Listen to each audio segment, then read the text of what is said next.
नमस्कार। आपने देखना शुरू कर दिया इंडिया डेली का डिजिटल प्लेटफॉर्म और मैं आपके साथ ऋतु। आज का जो मुद्दा है वो बेहद गंभीर मुद्दा है। इससे पहले भी हमने जो चर्चाएं की हैं तो महिलाओं का मुद्दा खास तौर पर जो कहा जाता है कि सबसे पहले टॉप प्रायोरिटी रहता है राजनेताओं की, और आज भी कुछ ऐसा ही होता हुआ नजर आया है। AIMIM के पूर्व सांसद हैं जिन्होंने अब यहाँ पर सीधे तौर पर एक ऐसा बयान दिया है, एक आपत्तिजनक बात ऐसी की है जिसके बाद अब सियासी गलियारों में इसको लेकर के चर्चाएं बहुत तेज हो चुकी है। आपको बता दूं कि इस बयान में इम्तियाज जलील जो है महाराष्ट्र के जालना पहुंचे थे, और जालना में वहां जब वो प्रचार कर रहे थे अपने 17 उम्मीदवारों के को लेकर के, उस दौरान कुछ ऐसा बोल गए जिसको लेकर के जो है आपत्ति अब जताई जा रही है। ये कहा जा रहा है कि एक ऐसे व्यक्ति की तरफ से, एक राजनेता की तरफ से इस तरीके की टिप्पणी या इस तरीके की जो बयानबाजी है, इसका क्या सार होता है राजनीति में। बयान आपको मैं सबसे पहले बता देती हूँ। बयान यहाँ पर अगर मैं कहूँ तो पूर्व सांसद इम्तियाज जलील ने यह बयान दिया है कि हिजाब विवाद को लेकर के वो कहते हुए नजर आए। उन्होंने कहा कि सीधे सीधे हाथ काट दिए जाएंगे, ये धमकी देते हुए वो नजर आए। वो कहते हैं कि अगर किसी ने भी मुसलमानों की, खास तौर पर मुस्लिम फीमेल्स की, अगर अस्मिता के साथ किसी भी प्रकार की छेड़खानी की या उसे तार तार करने का कोई प्रयास किया तो सीधे सीधे हाथ काट दिए जाएंगे, उनको उनके साथ ऐसी बर्बरता की जाएगी, उनके साथ ये सलूक किया जाएगा। अब इस बयान के बाद बड़े सवाल खड़े हो रहे हैं और इसी पर आज हम चर्चा करेंगे। लेकिन सबसे पहले मैं जरा 2 सेकंड में इसको लेकर के एक जानकारी दे दूं, हिजाब विवाद शुरू कहां से हुआ, इसकी नींव शुरू कहां से हुई, ये बीज कहां से शुरू हुआ।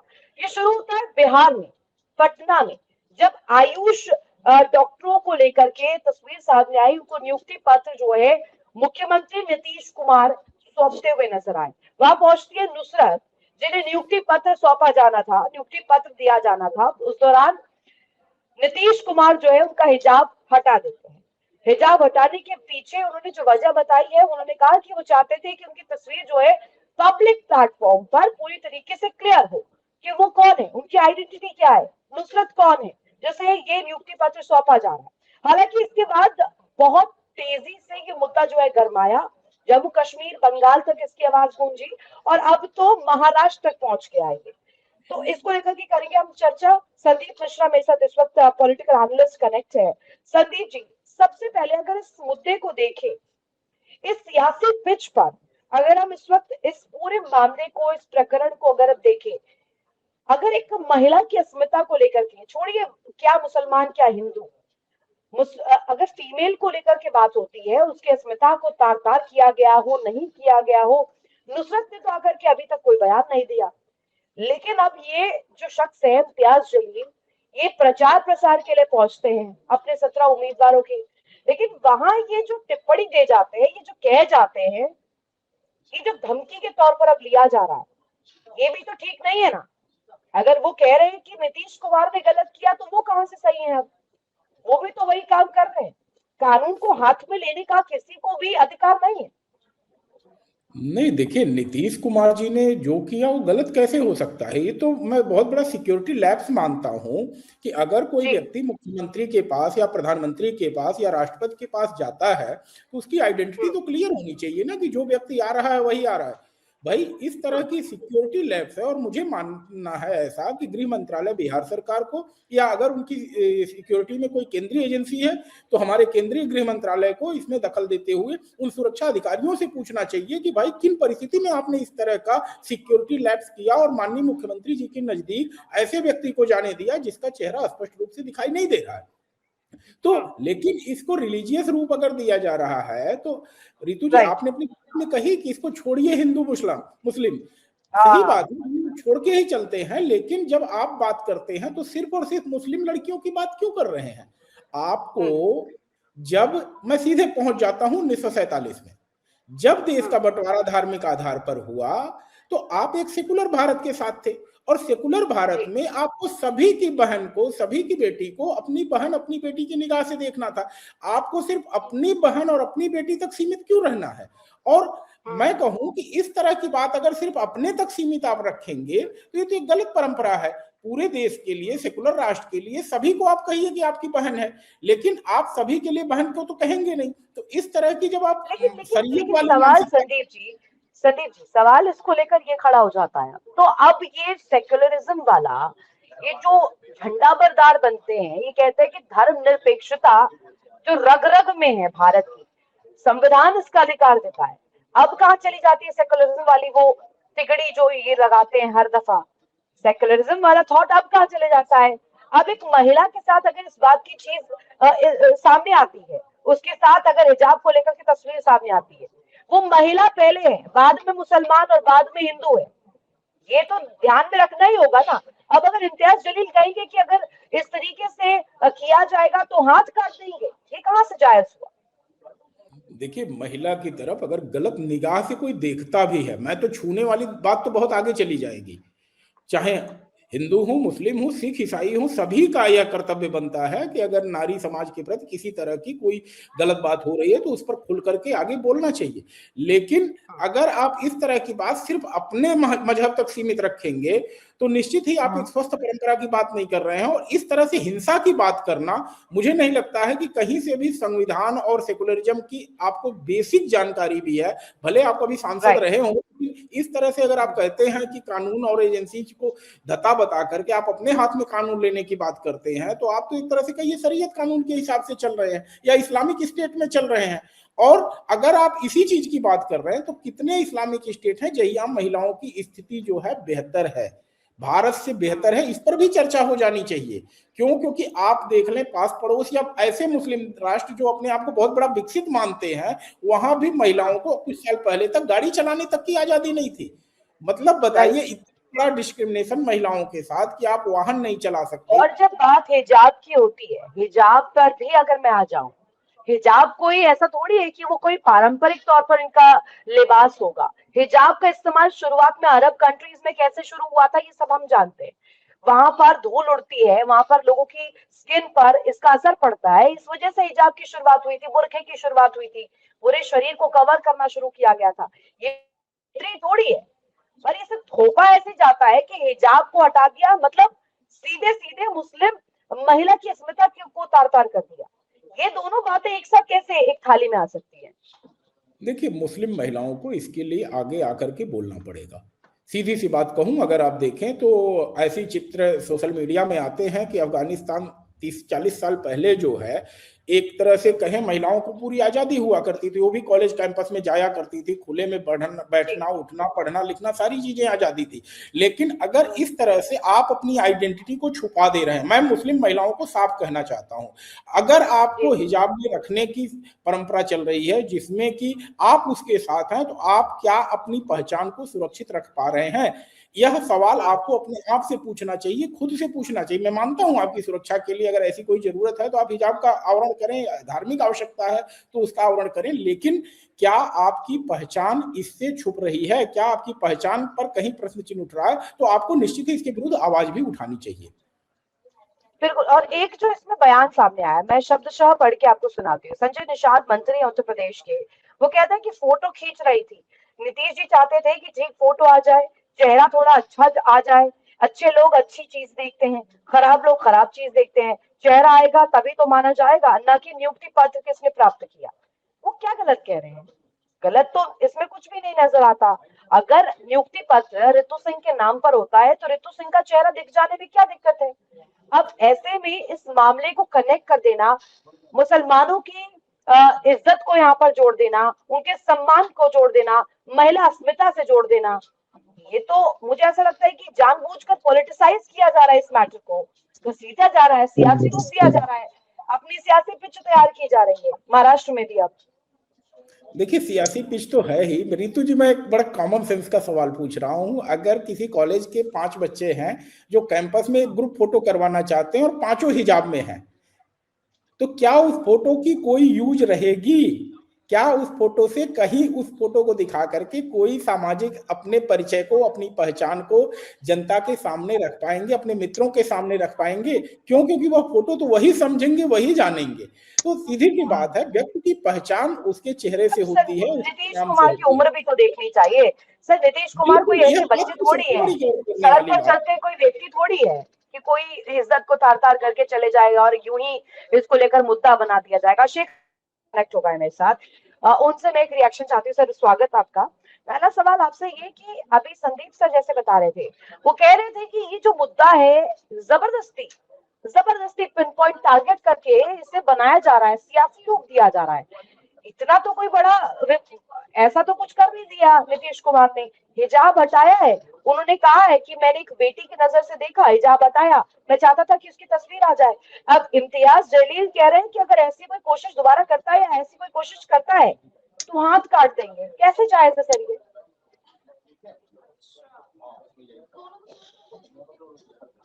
शेखर कुमार जी।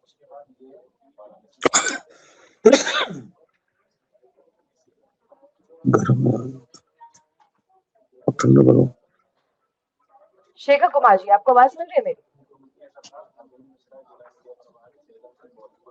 शायद उन तक आवाज नहीं पहुंच रही है, वापस से उनसे कनेक्ट करेंगे। हालांकि संदीप सर मेरे साथ कनेक्ट है। संदीप सर, आपने सवाल सुना होगा मेरा।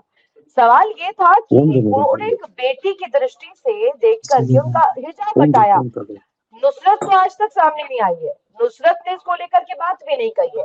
वो अपना नियुक्ति पत्र ले गई, लेकिन उसके बाद ज्वाइनिंग नहीं किया अभी तक। पहले कहा गया कि गया सीट से वो खड़े होंगी, गया सीट जहां पर जो हॉस्पिटल है आयुष का, वहां पर वो अपनी ज्वाइनिंग करेंगी। उसके बाद बात आई पटना में करेंगी। ये अलग अलग जगहों पर पहले तो तस्वीर आई, उसके बाद पटना भी नहीं जाती। अब कह रहे हैं कि विभागीय तरीके से उन्हें ज्वाइन करवाया जाएगा। ये तमाम डॉट्स है। अब नुसरत भी सामने नहीं आ रही, लेकिन ये जो धर्म को लेकर के जो पुरोधा बन जाते हैं, वो क्यों ये चाहते हैं कि इस मुद्दे को इतना राजनीतिक रूप दिया जाए? इम्तियाज जलील जो कह रहे हैं हाथ काट देंगे, सिर काट देंगे, पैर काट देंगे, ये कोई सोल्यूशन थोड़ी हुआ। राजनेता ऐसी भाषा बोलता है क्या?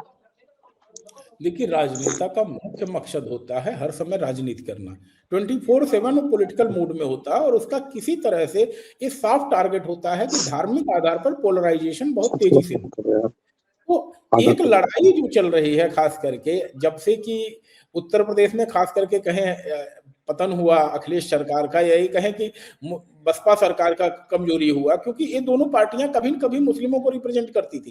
कांग्रेस भी आज हाशिए पर है। तो ऐसे में मुस्लिम नेतृत्व को लगता है कि हम कैसे अपने समुदाय का जल्दी से जल्दी ध्यान आकर्षण करके हम उसमें नुमाइंदगी कर लें और हीरो बन जाएं। तो इस तरह की बातें करके मुझे नहीं लगता है कहीं से आप कन्विंस कर पाओगे उन महिलाओं के लिए जो अपनी आजादी की पक्षधर हैं। उन लोगों को जो महिला की सुरक्षा को लेकर के हैं, वह कभी नहीं चाहेंगे कि आप एक नेता होकर के सिर्फ और सिर्फ मुस्लिम लड़कियों की बात करें। मुझे इसमें एक और मेरी जो है इसमें दिलचस्पी है सवाल को लेकर। सवाल ये कि इतना क्यों हीरो बनना होता है? मतलब कहा जाए मुस्लिमों का टॉपिक आने भर की देरी है। ये सारे के सारे जो विपक्षी दल खास तौर पर हैं, ये आ जाते हैं सामने। नेताओं को देखिए आप बंगाल में, नेताओं को देखिए आप जम्मू कश्मीर में। एफआईआर बिहार में दर्ज नहीं हुई है एक भी अभी तक। एफआईआर दर्ज होती है जम्मू कश्मीर में, जहां से इसका ताल्लुक दूर दूर तक नहीं है। अब देखिए इस बात को आप समझिएगा कि महाराष्ट्र में इस मुद्दे को उठाया जाता है, अभी वहां पर बीएमसी के चुनाव हो रहे हैं, तो ये कहा नहीं जा सकता कि हीरो बनने की जो होड़ है, ये वहां पर एक सियासी पिच तो तैयार की जा रही है, और किस नजरिए से हो रहा है? बिल्कुल सही आपने कहा, ये सियासी पिच ही तैयार की जा रही है, और सियासी पिच तैयार करने में सबसे बड़ा रोल अदा करता है महिलाओं का शिक्षा से दूर होना। मुस्लिम महिलाओं में आप अगर देखें, मैं जामिया मिलिया इस्लामिया का छात्र रहा हूँ, मैंने पीजी की पढ़ाई वहां से की है। मुझे लगता है कि बहुत कम लोग मुस्लिम बच्चियों को पीजी तक पढ़ा पाते हैं। क्यों? क्योंकि उन्हें जब बच्चियों को स्कूल भेजना होता है तो सबसे पहले अपने समुदाय से ही संघर्ष करना पड़ता है, क्योंकि जो पिता अपने बेटी को स्कूल भेजना चाहता है उसके लिए कहीं न कहीं आसपास में एक ऐसा माहौल नहीं होता है जहां में लोग उसे सपोर्ट करें। तो ऐसी स्थिति में जो बात हो रही है, सीधी सी बात हो रही है कि किसी तरह से जो एक अशिक्षा का माहौल बना हुआ है महिलाओं में, अगर वो बना रहेगा तो अपने हक की बात नहीं करेंगी। और उनको अगर दबा के रखा जाएगा, उनकी पहचान को छुपा के रखा जाएगा, तो निश्चित ही वो अपने अधिकार की बात नहीं कर पाएंगी। नहीं तो जिस दिन आपके हाथ में यह शिक्षा का हथियार आ जाएगा, आपके पास सोशल मीडिया का हथियार आ जाएगा, आपका लोगों के पास इंटरेक्ट करने का अधिकार आ जाएगा।